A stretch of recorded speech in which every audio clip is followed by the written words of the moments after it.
Hello. In the previous part of the real numbers, we had studied a few parts. Wait 1 second.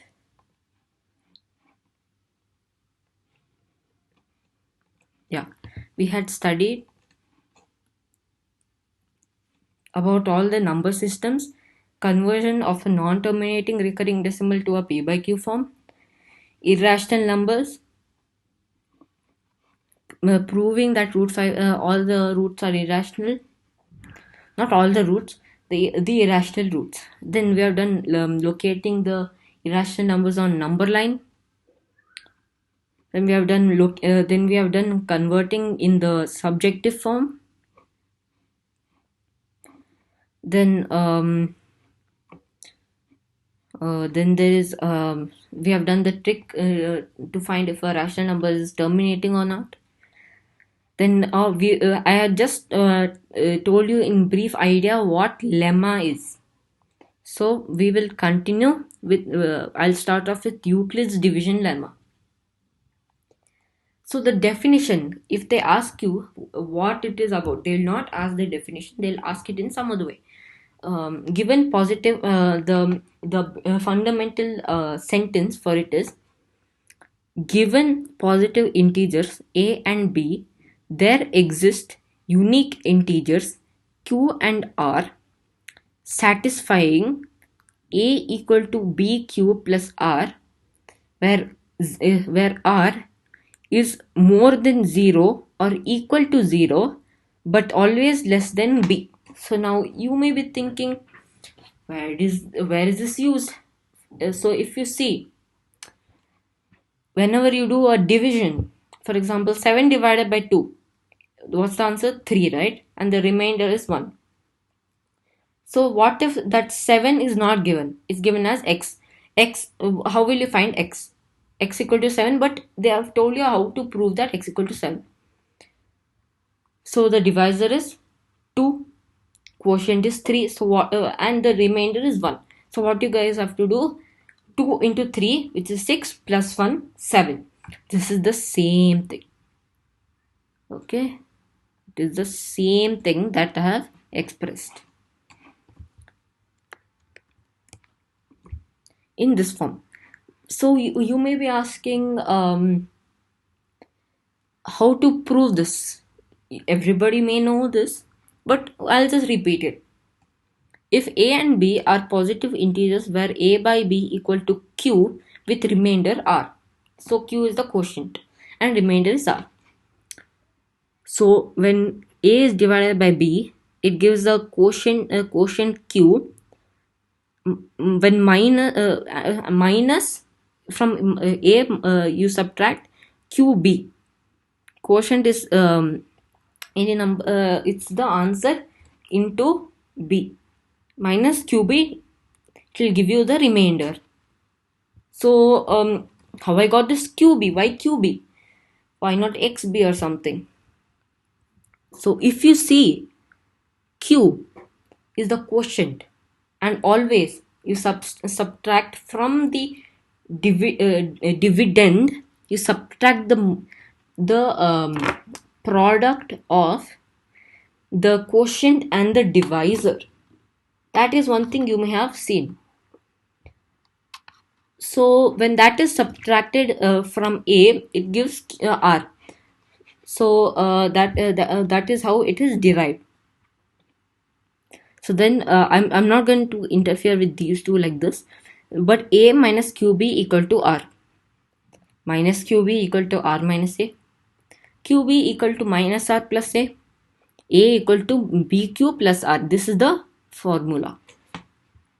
So they'll not ask this in your exams, but it's good to keep like an idea about it.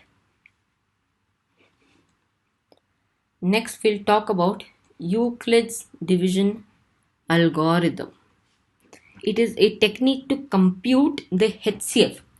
So if you have forgotten about HCF, HCF or highest common factor is the highest or the greatest number two numbers a and b can be divided by 2 to obtain 0 as the remainder, or it is the common factor which is the greatest. Okay, so you may have learnt it. But first, in this word there is something known as algorithm. But what is algorithm? Algorithm, it is a series of well developed steps which gives a procedure. Sorry, I just wrote it a bit wrong, but that is procedure. Okay, procedure for solving a type of problem. So where is algorithm used? For example, let's take area formula for rectangle. Area equal to length into breadth. So that is your algorithm for solving the problems of area. So what Euclid, he's a really great person, by the way.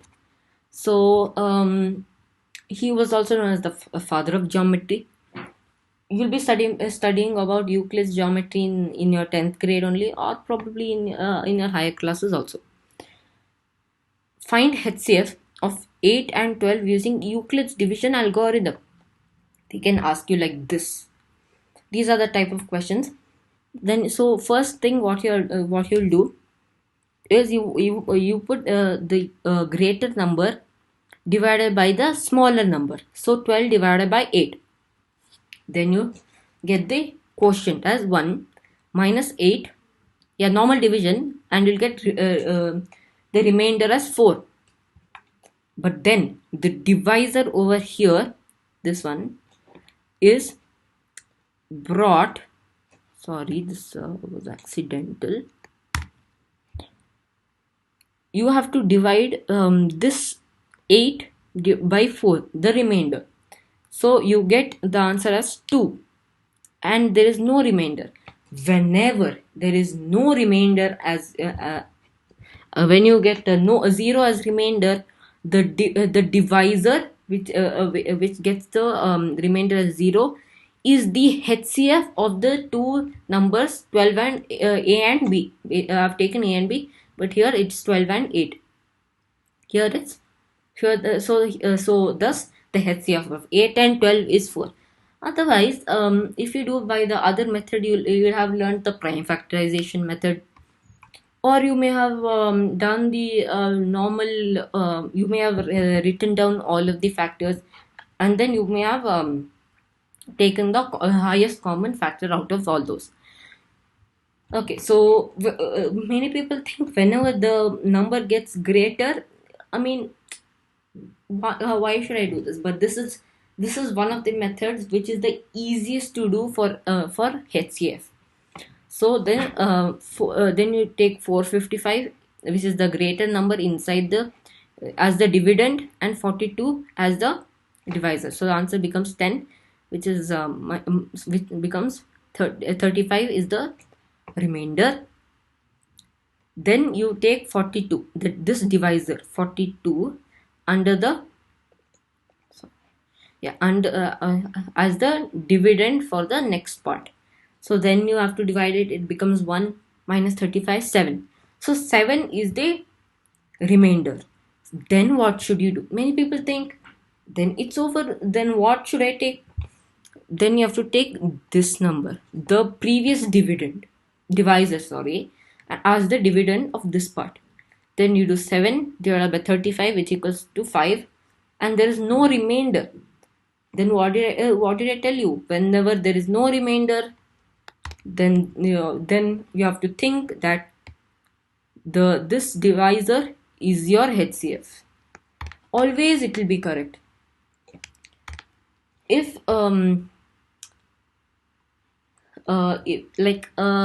many people think do this wrong. So what you should do at the end of every question is you have to recheck it by substitution. So you have to then take what is it? You have to do the other methods to check it. Okay. Next, we will start off with exercise 1.1. I'm not solving all the questions. If I solve all the questions, it will at least take like a few more hours. to explain now. It is a question. What it states is, I think it's like, find state an odd number which can be written as 6q, like, wait, 6 which is 6q plus 1, 6q plus 3, and 6q plus 5, which is odd, which is an odd positive number. But that you have to prove using Euclid's division lemma. Okay. So what you should do is, first you have to list out. Okay, this is an optional. If your teacher has actually told you to do this part, you have to write it. But I'm sorry, you have to write this part if your teacher has told you to write. So first let us list out the remainders that can be obtained when a number is divided by 6. So we have learned that the divisor is greater than the remainder, and so all the possible remainders when n, a number n, is divided by 6 is 5, 4, 3, 2, 1, and 0. Yeah. So then let us see, then you have to consider, or take the, let the odd number be n, let it be n. So then you have to tell that n equal to 6q plus 1, which becomes odd. This should be odd, and this should also be odd, but you have to prove why it should be odd. So it will not be correctly like this, your teacher may have taught you, but I'm just giving the basic idea. You have to solve it. And first of all, your concept should be clear, because concept is power. So first you should see n equal to 6q plus 1. What you can do, you can take 2 common for 6q. N equal to 2 times 3q plus 1. Whenever, so 2 into 3q should be even, because it has a factor of 1, 2. So it is a even number, so it must be it's an even number. Then this plus 1, whenever an even number is added to 1, the answer is always an odd number. So here we got it, that is an odd number. Just wait 1 minute, I'll just change the thickness of it. I think it's a bit too thick.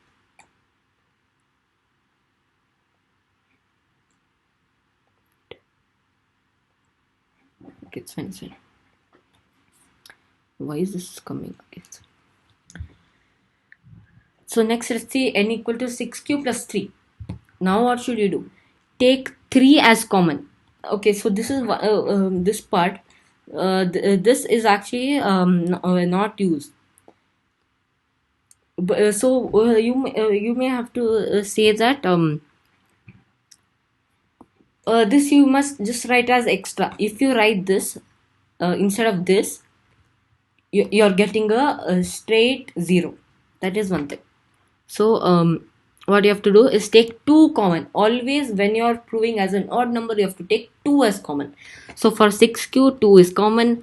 3 answer the bracket 3q plus 1. But why are we taking this plus 1 outside? Here, plus 3. So if I take like 1, 2 is there in 3, obviously. 2 times 1 plus 1 equal to 3. So let that one be inside here, and let the remainder go outside. So even, this should be even, as it has a factor of 2. So even plus 1 is an odd number. And I am stressing on this point that this should never be written. But why I have written is just to inform you that if you write this, it will not be a proof. It will be like a, what do you say? It will be like a extra mark. But this should always be written, this part. Okay, if you don't write that, I mean, you're not going to get marks. So next part is n equal to 6q plus 5. Yeah, this is the next part of the question. N equal to, always you have to take 2 common if you have to prove that that number is, if that number is a even or odd number. But here, some people may say that you can say, for example, let's take some number. If inside there's like a some decimal number and you take two outside, no, it should always be like a proper integer. Okay. Then we'll talk about question number 4. Now, what is the question? Prove using Euclid's division lemma that every square number of a positive integer can be denoted by 3m and or 3m plus 1. Yeah, that is the question. So what is Euclid's division lemma? It is this: a equal to bq plus r. Yeah, that is one thing we know. So n equal to 3q plus r. Yeah, just substituting for 3. Let it be 3q. Because they have told you 3. Here 3. So here also 3 you have to take. 3q plus r, where r can be 0, 1 or 2. Why? Why is it like that? You may be asking, why? Why? Because we have already learned, this is one very important point, that that the remainder should always be less than the divisor. Okay. So it can be 0, 1 or 2. So here n equal to 3q plus 0 square. We have to go by every step, like when the remainder is 0, when the remainder is 1, when the remainder is 2 also. So let's take remainder as 0 first. 3q plus 0 the whole square. So that is your square, which equal to 9q square. Yeah, 3 square times q square, which equal to 9q square, which can be written as 3. You can take 3 common. 3 times 3 into q square. So for any integer m, 3q square, if you take it as m, it will be equal to 3m. So any square can be represented by 3m or 3m plus 1. Let's see about 3m plus 1. Let's take remainder as 1. N equal to 3q plus 1 whole square, which equals to 9q square plus 6q plus 1. Why the 6q came? You may be thinking, you have to do square. So what you have to do is, it's a binomial multiplication you have to do. So thus this 6 square comes. Like if this is, you have to do the formula a plus b the whole square, you know, right? A plus b the whole square equals to a square plus b square plus 2ab. That is one thing you have to follow always. Then you have to take 3 common. After you take 3 common, 3q square plus 2q will become in the bracket and 1 goes outside, which equals to 3m. Let this part 3q square plus 2q be equal to m. So it becomes 3m plus 1. Let's take when n equal to 2. 3q plus 2 the whole square, which equal to 9q square plus 12q plus 4. Then take 3 common. 3q square plus 4q plus 1, and plus 1 should go outside because of this plus 4. Then what you will do, then you will say that this should be equal to m. So 3m plus 1. Okay, so we have completed with this problem also. Okay. Yeah, so this is the last part. Yeah, we are nearing the end of the chapter. I know it was fast, right? It was really fast. But I am only discussing the concepts properly. I'm not discussing every question. You should be solving each and every question of your textbook, NCERT textbook. Okay. Example, fundamental. It's a concept. Fundamental theorem of arithmetic. Okay, so fundamental theorem of arithmetic. So it states that every composite number. What is a composite number? So composite number is the number which has an other factor except itself or one. Example, 4. If I take 4 has common factor as not common factor as 1, 2 and 4.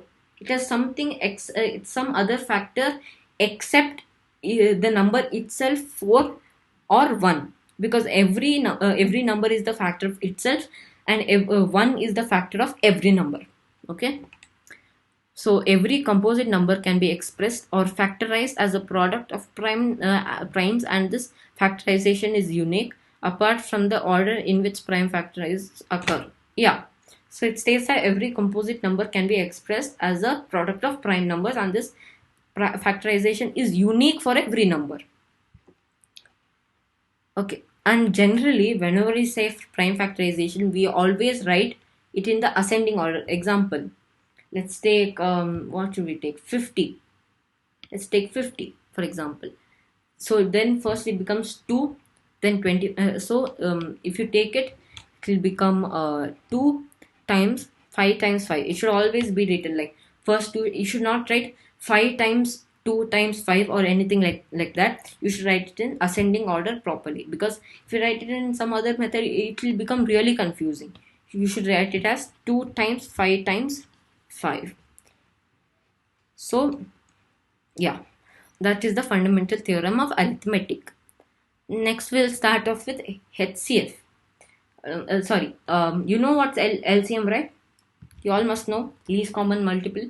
It is the multiple which is common to two numbers A and B, which have a common multiple. For example, 2 and 4. Yeah. So 4 is the least LCM of 4 and 2, right? You have studied that in your 6th grade. Because 2 times 2 equal to 4 and 4 times 1 equal to 4. It's a common, but it's the least common multiple. So you may have known why we don't go with least common factor, because least common factor of every number is one, of every group of number is 1. Okay, why not highest common multiple? But because there are infinite multiples of any number. If you take a number A and B, there'll be infinite number of common multiples. So that is why you cannot say highest common multiple. Next, we will see one property. When you take the HCF of any two numbers A and B, and you multiply it with the LCM of A and B, it gives the product of the two numbers. So this is very important. This part is very important. Most of the questions of fundamental theory of arithmetic is always asked from this part. Next, the HCF of three numbers A, B and C times the LCM of those same three numbers A, B and C equal to A times B times C.